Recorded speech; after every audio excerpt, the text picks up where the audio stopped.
Hello everyone, good morning. Welcome back my channel maths time. आप सभी का स्वागत है मेरे चैनल पे। आज हम लोग करेंगे सर्कल का थ्योरम जो बचा हुआ था उस दिन क्लास 9th। हम लोग क्लास 9th के सर्कल चैप्टर का एक्सरसाइज 10.1, 10.2, 10.3, 10.4 और 10.5 कर चुके हैं थ्योरम। आज हम लोग करेंगे उसके आगे का थ्योरम। जिस किसी का भी थ्योरम छूटा हुआ हो ये आप नीचे डिस्क्रिप्शन बॉक्स में जाके देख सकते हैं, मैंने लिंक दे दिया है वहाँ पे। तो चलिए बिना टाइम वेस्ट किए हुए हम लोग ये थ्योरम देखते हैं। और इस थ्योरम को देखने से पहले मैं आप लोग का मात्र 30 सेकेंड लूंगा अपने लिए, बाकी समय सारा समय आप लोग के लिए। बस 30 सेकेंड मेरे लिए ये है कि अगर आप लोग चैनल पे नए हैं तो प्लीज़ चैनल को सब्सक्राइब कर दीजिए, चैनल को लाइक कर दीजिए और नोटिफिकेशंस बेल को ऑन कर लीजिए, ताकि जब भी जैसे ही मैं वीडियो अपलोड करूँ सीधा आपको नोटिफिकेशन चला जाए। बस इतना समय मेरे लिए था, बाकी जो समय है वो आप लोग के लिए है। चलिए स्टार्ट करते हैं हम लोग 10.6। तो 10.6 हम लोग का थ्योरम क्या है कि equal chords of a circle are equidistant from the centre. मतलब एक सर्कल का जितना भी इक्वल कोर्स होगा वो सेंटर से इक्वल डिस्टेंट पे होगा, ये हम लोग को प्रूव करना है। तो हम लोग क्या करेंगे, एक सर्कल ले लिए हैं और इसमें दो इक्वल कोर्स ले लेते हैं। ठीक है, दो इक्वल कोर्स हम लोग, एक कोर्स ले लिए हम ए बी, ठीक है, और दूसरा कोर्स आप ले लीजिए बी सी। ठीक है, ये दोनों कोड हम लोग का क्या है, इक्वल है। और हम लोग को प्रूव क्या करना है कि ये सेंटर से इक्वल डिस्टेंस पे है। तो सेंटर से इक्वल डिस्टेंस हम लोग सेंटर ले लेते हैं। मान लीजिए सेंटर हमारा ये है, ठीक है। तो सेंटर इक्वल डिस्टेंस का मतलब क्या होता है, जब भी हम डिस्टेंस मेजर करेंगे तो यहां से शॉर्टेस्ट लाइन लेंगे और शॉर्टेस्ट लाइन क्या होगा, परपेंडिकुलर होगा। ठीक है, तो यहां से शॉर्टेस्ट लाइन हमारा ये हो गया। ठीक है, इस पॉइंट सेंटर का नाम रख दीजिए O। अब फिर इस सेंटर से इस कोड का डिस्टेंस क्या होगा, वो भी परपेंडिकुलर लाइन होगा। ये दोनों हमारा हो गया डिस्टेंट। ठीक है, अब इसका नेमिंग कर दीजिए आप लोग P और इसका नेमिंग कर दीजिए आप लोग Q। हम लोग को यही प्रूव करना है इसमें कि OP जो है सो OQ के इक्वल है। कब, जब AB और BC इक्वल कोर्स दिया हुआ है तब। तो चलिए इसको शुरू करते हैं हम लोग सबसे पहले इसमें क्या करेंगे, ज्वाइन कर देंगे। किसको ज्वाइन कर देना है, हम लोग को O और B को ज्वाइन कर देना है। चलिए OB को ज्वाइन कर देते हैं। OB को हम लोग क्या किए, ज्वाइन कर दिए। ठीक है, OB ज्वाइन कर दिए तो क्या हो गया, हमारे पास दो ट्राइंगल आ गया। अब हम लोग क्या करेंगे, हम लोग का जो टारगेट होगा इस क्वेश्चन थ्योरम को सॉल्व करने का वो ये होगा कि हम लोग इस दोनों ट्राइंगल को कंग्रुएंट कर देंगे। और जब हम लोग इस दोनों ट्राइंगल को कंग्रुएंट कर देंगे तो OP और OQ दोनों क्या होगा, CP/CD के थ्रू इक्वल हो जाएगा। और हमें यही इक्वल ही दिखाना है इस थ्योरम में।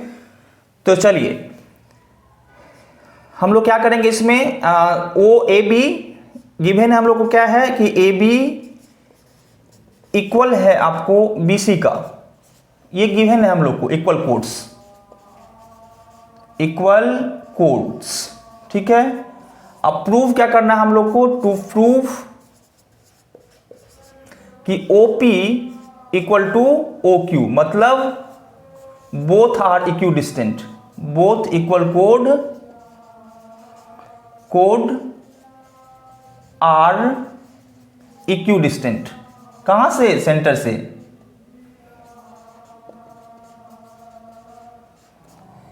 ठीक है, इक्विडिस्टेंट फ्रॉम सेंटर, ये हम लोग को प्रूव, ये आपको लिखने की जरूरत नहीं है, बस मैं आप लोग को समझाने के कारण से यहां पे लिख दिया ये चीज। ठीक है, कि OP इक्वल टू OQ क्यों कह रहा है, क्योंकि both equal chords are equidistant from centre. तो in triangle POB and triangle QOB, इस दोनों ट्राइंगल में देखिए हमारा क्या है, PO और QO को तो इक्वली दिखाना है। उसके बाद हम लोग क्या है, OB और OB दोनों में क्या है, कॉमन है। उससे भी पहले हम लोग क्या करेंगे, दिखा देंगे यहां पे कि सिंस AB जो है हम लोग का वो इक्वल है BC का, है ना, तो हाफ AB जो है वो इक्वल हो जाएगा हाफ BC का। और हाफ AB को हम लोग क्या लिख सकते हैं, BP लिख सकते हैं। और हाफ BC को क्या लिखेंगे हम लोग, BQ लिखेंगे। क्यों लिखेंगे, क्योंकि हम लोग थ्योरम कर चुके हैं इस पे कि सेंटर से जो परपेंडिकुलर लाइन आता है कोड पे, वो कोड को बाइसेक्ट कर देता है, मतलब कोड को दो इक्वल पार्ट में कर देता है। तो OP क्या है, परपेंडिकुलर लाइन है AB कोड पे, तो ये दो इक्वल पार्ट क्या हो जाएगा, मतलब AP और BP इक्वल हो जाएगा। उसी तरह से ओ क्यू क्या है हमारा, परपेंडिकुलर लाइन है बी सी पे, तो इसको बाइसेक्ट कर देगा, मतलब बी क्यू और सी क्यू इक्वल हो जाएगा। तो जब ए बी और बी सी हमारा आपस में इक्वल है तो इस दोनों का हाफ आपस में इक्वल होगा, तो उससे क्या आ जाएगा हम लोग को, B P equal to B Q.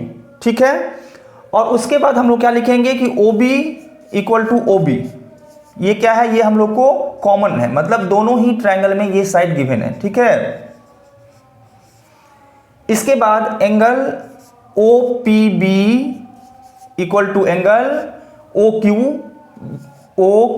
B. क्यों इक्वल है, क्योंकि ईच 90 डिग्री है, दोनों ही 90 डिग्री है। ठीक है, अब by R H S rule या क्राइटेरिया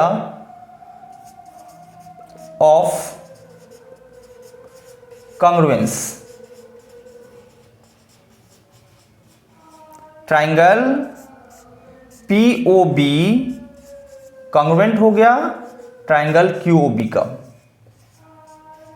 ठीक है, देयरफॉर जब ये दोनों ट्राइंगल कॉन्ग्रुएंट हो गया तो क्या हो गया हम लोग का कि OP जो है वो इक्वल है OQ का। यही तो हम लोग को प्रूव करना था, हो गया हम लोग का प्रूव्ड। अब चलिए, ये थ्योरम तो हम लोग सॉल्व कर दिए, लेकिन इसको शॉर्ट ब्रीफ करना जरूरी है, क्योंकि शॉर्ट ब्रीफ अगर आप लोग को नहीं करेंगे तो इसके बीच में अगर कोई कंफ्यूजन होगा तो वो क्लियर नहीं हो पाएगा। तो इसलिए शॉर्ट ब्रीफ करना जरूरी होता है सभी सॉल्यूशंस का। चलिए, इस सॉल्यूशंस का हम लोग शॉर्ट ब्रीफ कर लेते हैं। ठीक है, तो शॉर्ट ब्रीफ ये करना है हम लोग को कि एक सर्कल हमें गिवन है, कह रहा है किसी भी सर्कल में जो इक्वल कोड होता है वो इक्विडिस्टेंट होता है सेंटर से, मतलब वो सेंटर से बराबर दूरी पे होता है। ये हम लोग को इसमें प्रूव करना था। तो हम लोग क्या किए, दो इक्वल कोड ले लिए, एक सेंटर जो होता है सर्कल का वो ले लिए, और सेंटर से परपेंडिकुलर लाइन दोनों कोड पे दे दिए, क्योंकि डिस्टेंस के लिए हमें परपेंडिकुलर लाइन लेना होता है। और हमें यही प्रूव करना है कि OP और OQ इक्वल है। तो हमने क्या किया, B को और O को ज्वाइन कर दिया। B और O को ज्वाइन करने के बाद क्या हुआ, हमारे पास दो ट्राइंगल आ गया। इस दोनों ट्राइंगल को हम लोग क्या किए, कॉन्ग्रुएंट कर दिए। कॉन्ग्रुएंट करना बहुत ही आसान था यहाँ पे हमारे लिए, क्योंकि AB और BC ऑलरेडी इक्वल है, तो इसका हाफ BP होगा और इसका हाफ BQ होगा। तो ये दोनों साइड जो है आपस में इक्वल हो गया। ये दोनों ही ट्राइंगल में है, मतलब O और B जो है ये दोनों ट्राइंगल में है, तो कॉमन हो गया। और एक 90 डिग्री ये है और एक 90 डिग्री ये है, ये दोनों एंगल इक्वल हो गया। तो हमारा ये दोनों ट्राइंगल RHS के थ्रू क्या हो गया, कॉन्ग्रुएंट हो गया। और जब दो ट्राइंगल कॉन्ग्रुएंट होता है तो उसके क्रॉसपोंडिंग साइड्स क्या होता है, आपस में इक्वल होता है। इस कारण से OP इक्वल टू OQ हो गया। आप एक चीज यहां पे लिख सकते हैं कि OP OQ क्यों इक्वल हुआ है, तो इसके लिए आप लिख सकते हैं बाई CPCT। क्या लिखेंगे इसके लिए आप, कि बाई CPCT। मतलब CPCT का सभी को मतलब पता है, क्या होता है CPCT का मतलब, CPCT का मतलब होता है corresponding parts of congruent triangles. ठीक है, ये थ्योरम हम लोग का 10.6 हो गया। इसके अगला थ्योरम हम लोग का है 10.7। ठीक है, हम लोग का नेक्स्ट थ्योरम है 10.7। कोड equidistant from the centre of a circle are equal in length. इसमें क्या कह रहा है, ये 10.6 का कन्वर्स हो गया। आपको 10.6 का कन्वर्स कैसे हो गया, उसमें आपको क्या दिया हुआ था, कोड जो था, दो कोड इक्वल दिया हुआ था, डिस्टेंस, उसका डिस्टेंस इक्वल प्रूव करना था। इसमें क्या है आपको कि कोड को इक्वल प्रूव करना है। सपोज कीजिए एक सर्कल आपको दिया हुआ है, ठीक है, जैसे chords equidistant from the centre of a circle are equal. मान लीजिए एक कोड आपका ये है AB, ठीक है, और दूसरा कोड ये है आपका BC। ये सेंटर है, सेंटर से दोनों कोड की दूरी इक्वल है, मतलब सेंटर का नेमिंग O कर दीजिए। ये हो गया इसका डिस्टेंट, परपेंडिकुलर होगा, ये इसका डिस्टेंट, ये भी परपेंडिकुलर होगा। ठीक है, इसका नेमिंग कर दीजिए P, इसका नेमिंग कर दीजिए Q। इसमें क्या गिवन है, देखिए हम लोग को OP और OQ गिवन है और प्रूव करना है कि AB और BC इक्वल है। ठीक है, तो गिवन है हम लोग को क्या क्या, OP इक्वल टू OQ, ये हम लोग को गिवन है। ठीक है, chords equidistant from the centre of a circle are equal in length, मतलब हम लोग को इक्वल कोड प्रूव करना है। ये गिवन है OP OQ। अब हम लोग क्या करेंगे, B और O को ज्वाइन कर देंगे। ठीक है, B O को ज्वाइन कर दिए। अब in triangle BOP and triangle BOQ। इस दोनों में देखिए क्या क्या इक्वल है हम लोग को, OP जो है वो इक्वल गिवन है OQ का, ये गिवन है। OB जो है ये कॉमन है, दोनों ट्राइंगल में OB है।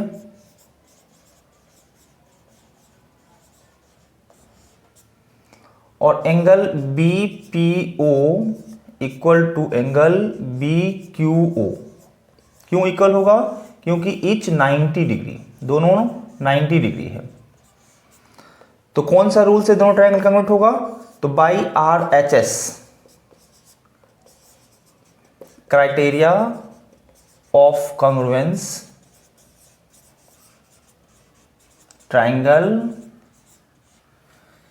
BOP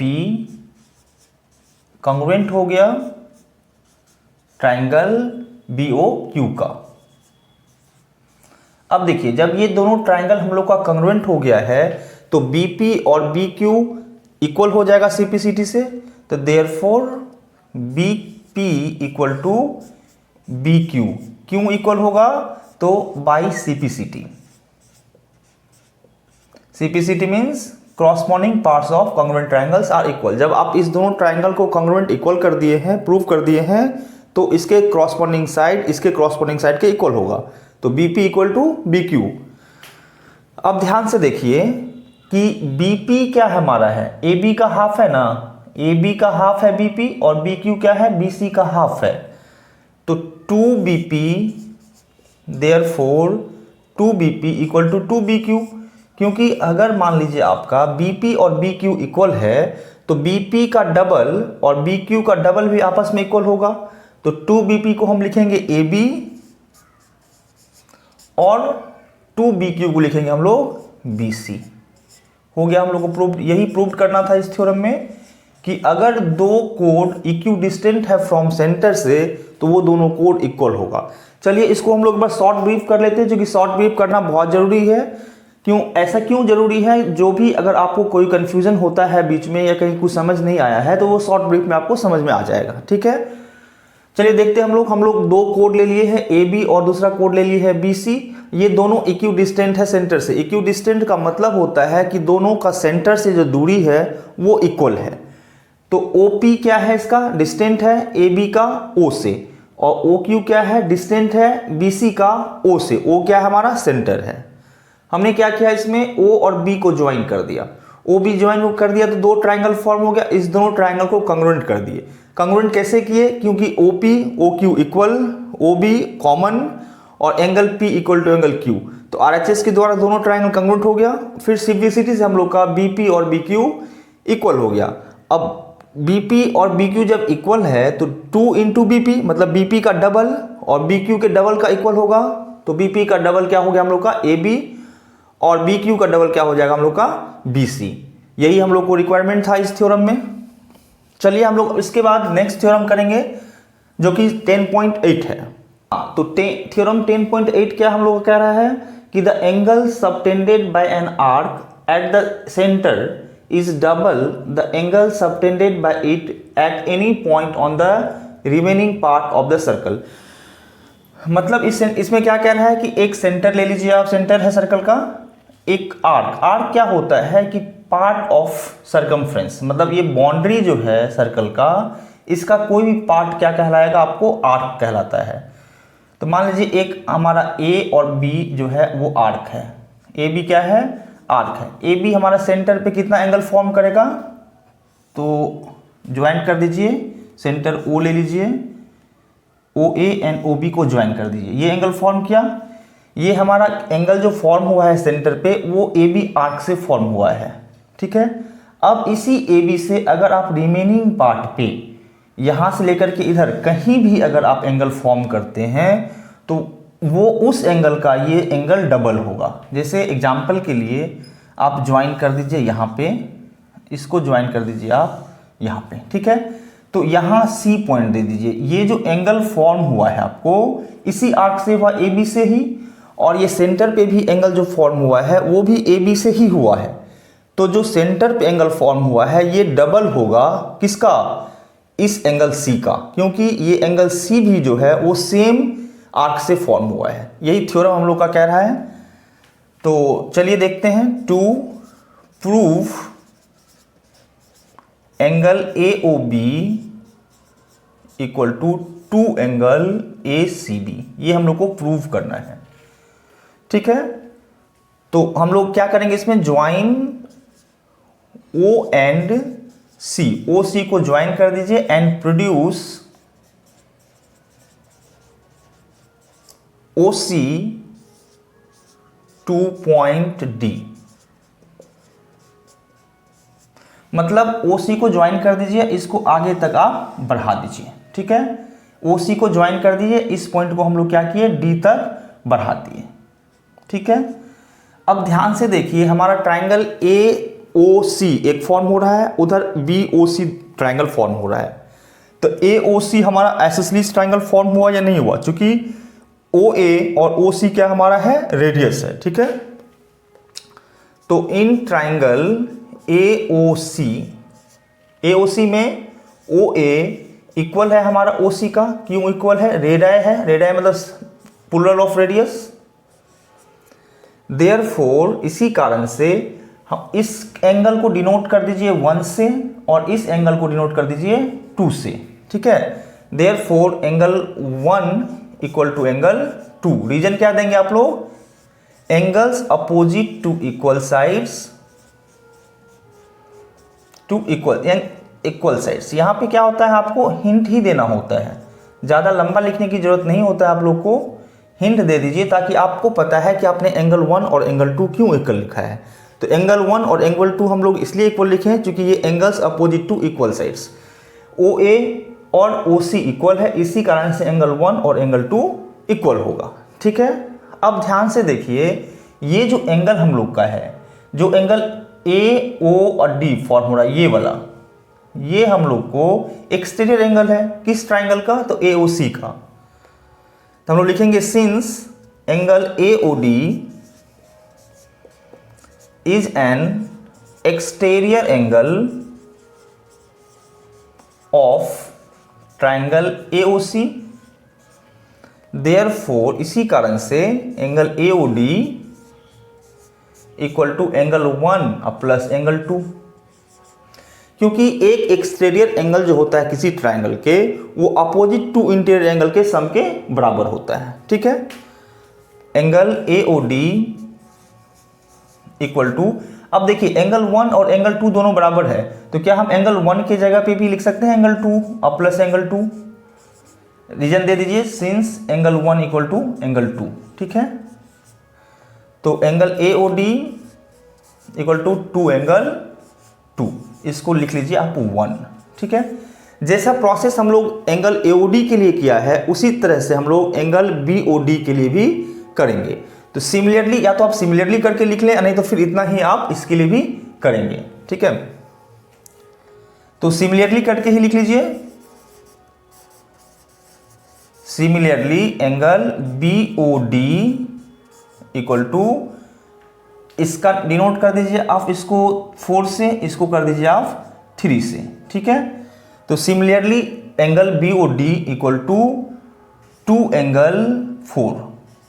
जैसा हम लोग इसके लिए किए हैं कि एंगल AOD आपका 2 एंगल 2 हो गया, उसी तरह से हम इसके लिए करेंगे कि एंगल BOD जो है वो 2 एंगल 4 हो जाएगा। ठीक है, या इसको अगर आप डिटेल में करना चाहें तो मैं डिटेल में आपको समझा देता हूं कि सेम जो आपने यहां किया ना, हूबहू आपको यही सेम चीज करना है। किस पार्ट के लिए, इस पार्ट के लिए, क्योंकि इस पार्ट में भी हमारा BO और CO इक्वल है, तो एंगल 3 और एंगल 4 क्या हो जाएगा, इक्वल हो जाएगा। और एंगल BOD क्या है, एक्सटीरियर एंगल है इस ट्राइंगल का। ठीक है, तो एक्सटीरियर एंगल क्या होगा, आपको interior opposite to interior angle के सम के बराबर होगा, तो 3 और 4 के सम के बराबर होगा एंगल BOD। तो BOD इक्वल टू 2 एंगल 4, क्योंकि 4 और 3 सेम है। ठीक है, इसको आप सेकेंड कर लीजिए। अब एडिंग एंगल, एडिंग 1 एंड 2 को आप क्या करेंगे, ऐड कर लेंगे। ठीक है, तो 1 और 2 को जो हम लोग ऐड करेंगे तो क्या होगा हमारा, 1 और 1 में क्या है हम लोग का, देखिए कि एंगल AOD जो है सो 2 एंगल 2 के बराबर है, और सेकेंड में क्या है, एंगल बी ओ डी जो है वो 2 एंगल 4 के बराबर है। चलिए सब हम लोग ऐड करते हैं।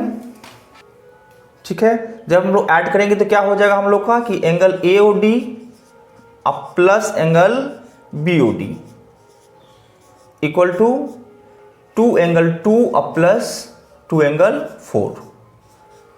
अब देखिए ये दोनों मिलके क्या बन रहा है हमारा, angle A O D plus angle B O D. तो एंगल ए ओ डी ये हुआ आपका, एंगल बी ओ डी ये हुआ आपका, तो ये दोनों मिलकर के एंगल ए ओ बी बन रहा है इक्वल टू 2, दोनों में सब कॉमन ले लीजिए, तो यहां क्या हो गया, एंगल 2 प्लस एंगल 4।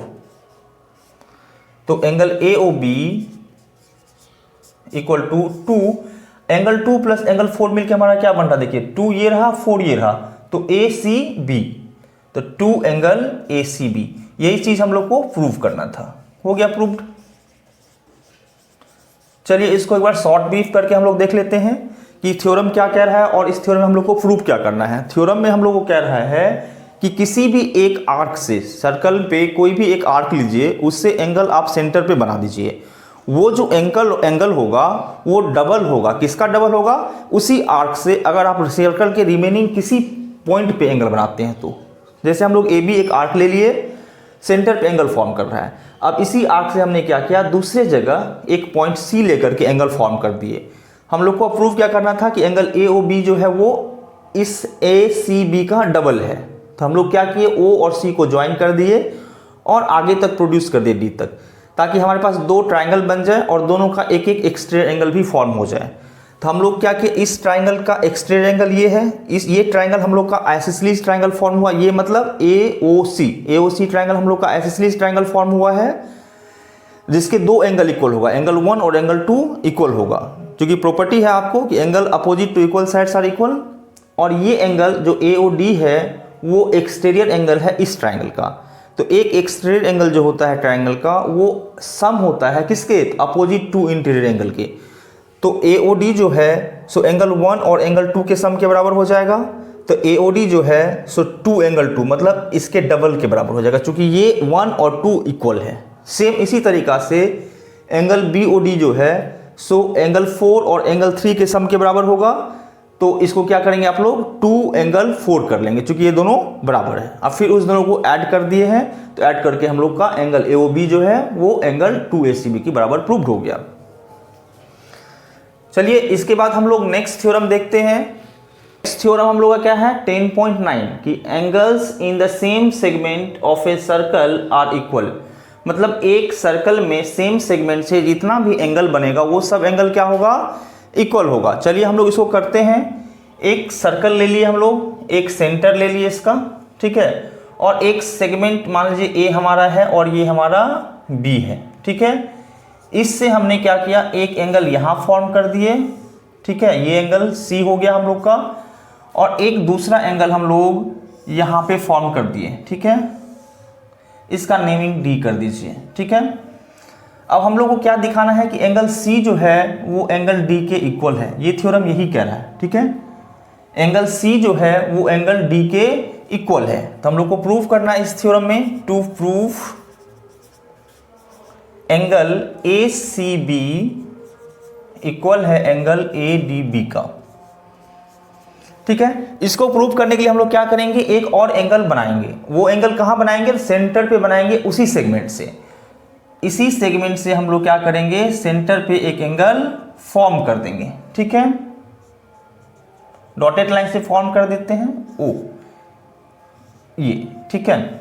अब ध्यान से देखिए आप लोग कि angle A C B equal to half angle A O B होगा या नहीं होगा, बिल्कुल होगा, क्योंकि इससे जस्ट पहले वाला थ्योरम आप लोग देखे थे, क्या था हम लोग का कि एंगल ए ओ बी जो था वो डबल था।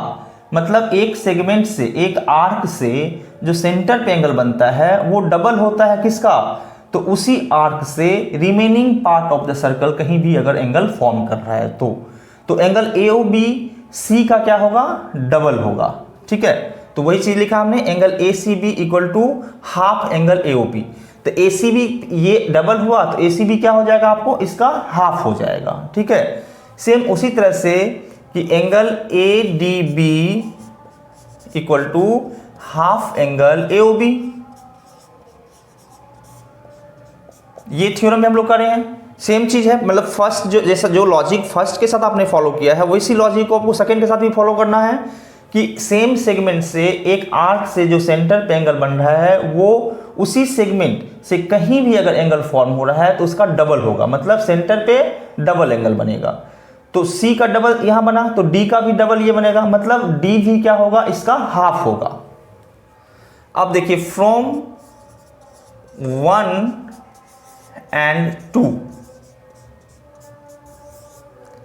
Angle ACB equal to angle ADB हो गया प्रूव्ड। यही तो प्रूव करना था, और क्या करना था इसमें। सबसे इजी थ्योरम ये है, क्योंकि ACB भी हमारा AOB का हाफ है और ADB भी क्या है, AOB का हाफ है। तो जब दोनों ही AOB का हाफ है तो ये दोनों आपस में इक्वल होगा, और ये हम लोग का थ्योरम प्रूव्ड हो गया। बहुत ही सिंपल है, सबसे इजी थ्योरम है। इसमें चलिए एक शॉर्ट ब्रीफ थोड़ा सा कर लेते हैं कि एक सेगमेंट हम लोग का है AB, इससे एंगल जो फॉर्म हो रहा है वो कहीं भी फॉर्म होगा सेंटर को छोड़ करके, तो वो सब एंगल आपस में क्या होगा, इक्वल होगा। तो हम लोग क्या किए, 2 पॉइंट ले लिए, एक C ले लिए और एक D ले लिए, और AB से दोनों पे एंगल बना दिए, C पे भी और D पे भी। तो ये तो आप लोगों को क्लियरली पता है कि एंगल जो सेंटर में फॉर्म हो रहा है वो किसी भी अदर रिमेनिंग पॉइंट पे ऑन द सर्कल अगर एंगल फॉर्म करेगा तो उसका डबल सेंटर पे होगा। तो मतलब C का डबल सेंटर पे हुआ, इसका उल्टा क्या होगा कि C पे हाफ होगा सेंटर का। उसी तरह से D जो है वो सेंटर का हाफ होगा। तो अब देखिए C भी सेंटर का हाफ है और D भी सेंटर का हाफ है, तो C और D आपस में इक्वल हो गया ना। तो ये हम लोग का थ्योरम प्रूव्ड हो गया। चलिए मिलते हैं हम लोग नेक्स्ट वीडियो में, तब तक के लिए थैंक्स, बाय।